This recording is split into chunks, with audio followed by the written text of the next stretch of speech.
Hello my dear friends, and welcome back to another Star Wars news update. Obi-Wan Kenobi is literally just around the corner, and my excitement levels for the show, as I'm sure they are for you guys, are greater than they ever have been. It feels like 2005 again, where we were all anticipating the release of Revenge of the Sith. So as we know, both episodes 1 and 2 are dropping tomorrow, and there is going to be so much to break down. We're going to be talking about some updates from Ewan and Hayden in just a moment guys, but first, let's talk about the 2-episode premiere. Evidently we're starting on Tatooine, and the focal element of the story's beginning is the state that Kenobi is in. We're about to see a very different Obi-Wan to what he was like during the Clone Wars, and even what he's going to be like by the end of this very series. Not only is Obi-Wan in a hopeless, depressed state, having dwelled alone on Tatooine with his thoughts for 10 years at this point, but he's also lost touch with his Force abilities. This is something that Ewan McGregor told Comic Book the other day, and I think the implications of it could be super interesting. As we know from Ewan, but also what we saw in the trailer, Obi-Wan is going to be spending the first half of the show using a blaster, a more uncivilized weapon, and then presumably by the second half of the show, around episode 5, according to the Making Star Wars leaks, when he's going to fight Vader for the first of 2 times, he's probably going to have his butt handed to him. It's going to take a lot of effort in reconnecting to the Force for us to finally see peak Obi-Wan Kenobi, which we will definitely see by the time of their second fight,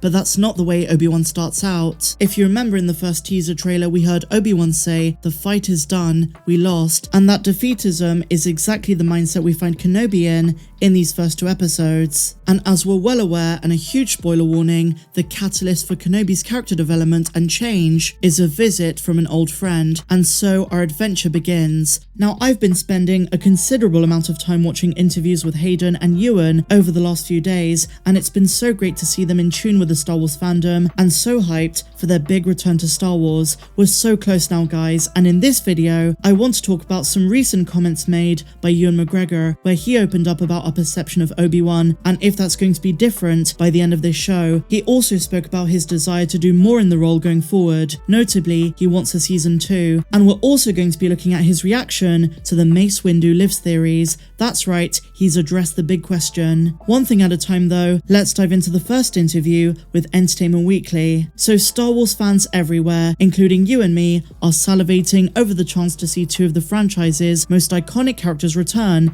in Obi-Wan Kenobi. But there is a dark side cloud to that silver lining. The new Disney Plus offering is being billed as a 6-episode limited series, meaning that it's all we get. Or is it? Searching for any hope, or some might call it a new hope if you pardon the pun, Entertainment Weekly confronted the creative forces that brought the series to life to see if there could be a possibility for another season. They first spoke with the writer Joby Harold, and he said the following: "Yeah, I don't know about it being a story beyond the story we're telling now. With these things, we always think of it as a complete story, with the beginning, a middle, and an end. That's the tradition of those great mythic Joseph Campbell stories that this was born from and that George Lucas built, and so we very much thought of it in that way, as its own story, its own narrative, its own journey for this character between episodes 3 and 4. And just to comment on something that Joby says here, he's basically saying it's a self-contained story. And in a sense, in my opinion, that's going to make it one of the best Disney Plus shows. There's one vision, one director Deborah Chow, and one consistent story arc, a beginning, middle, and finale. So regardless of what we might think of certain episodes, it's going to be a steady progression, which I think is key in any story. But Joby basically says they haven't even thought of a season 2 yet. So then they spoke to Deborah Chow, and she said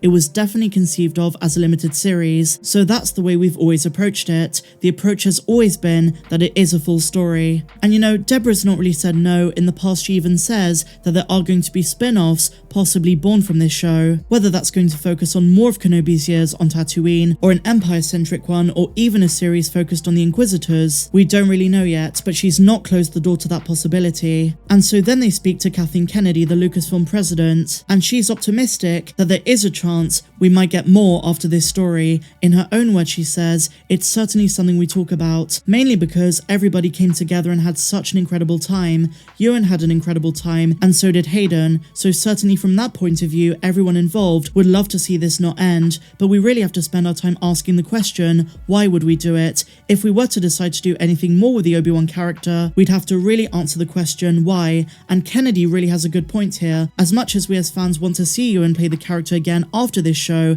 and as much as Ewan himself is up for it, they have to have a solid story and a reason to bring him back. I guess after this show, if he goes on another adventure before A New Hope, then that's a story they could tell. But before they even think about writing that, or even if it's a good idea and there's enough substance there, we just have to enjoy the Obi-Wan Kenobi series for what it is, bridging the gap between episodes 3 and 4. So then they say, with Kennedy providing all the wiggle room they needed, it was time to go back to Obi-Wan himself and see if the Jedi Master was ready to pick the lightsaber back up again beyond this 6-episode season. In his own words, he says, it was made as a one-off limited series, and in a way, it does do what I wanted it to do in terms of bridging a story and bringing me closer to Alec Guinness's Obi-Wan in A New Hope. And so for sure, that's true. When he was directly asked, would you like to make another season, he said, yeah, I would like to make another one. I had such a great time working with Deb, and he means Deborah Chow, and the actors that we had in this were so great to work with, and the crew were just, I can't tell you, it was so wonderful to work on. And another great sign in this interview is when McGregor points to the fact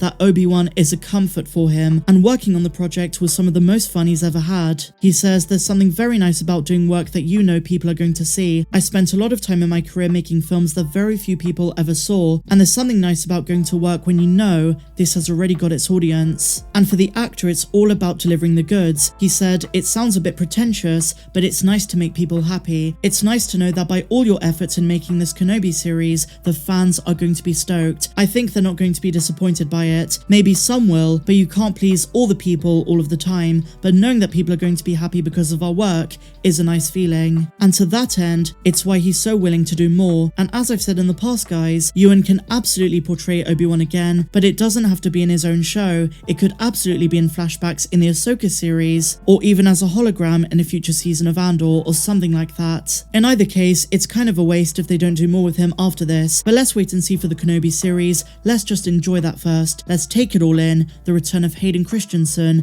and Ewan McGregor. The confidence that Ewan has in his own performance is certainly reassuring, and while you might argue that he's got to be optimistic, he is also a Star Wars fan and was very much involved as a producer as well as an actor in this show. So if something was off, he would call it on set. So fingers crossed, this series is going to be everything we hope it to be. But also, as difficult as this might be, to not have too many expectations, to allow ourselves to enjoy the story as it's being told for what it is. Everything extra like cameos and appearances, Easter eggs and so on are just the cherry on top. But I'm here for the experience and the story that Deborah Chow wants to tell. I'm super excited, guys, and I just can't wait. So now, my dear friends, let's talk about this Mace Windu thing. One Star Wars fan theory has gone out the window for Ewan McGregor. You guys know that I'm all about the Mace lives theory, the idea that he survived the fall in episode 3, and even Tom Morrison is pushing for a Book of Boba Fett season 2, where Boba goes after Mace. But for those of you who don't like the theory and say that Mace conclusively died,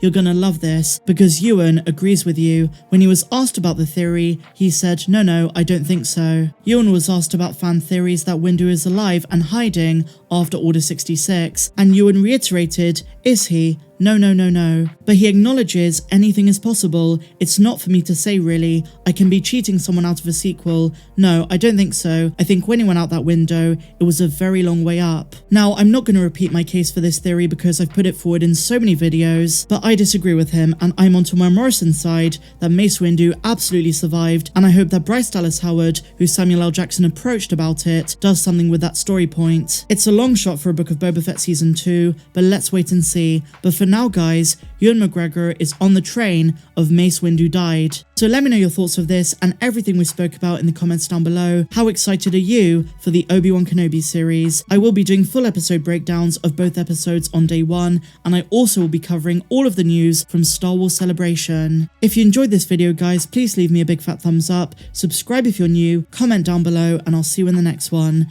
May the Force be with you always. I'm Star Wars Meg. Have a good one.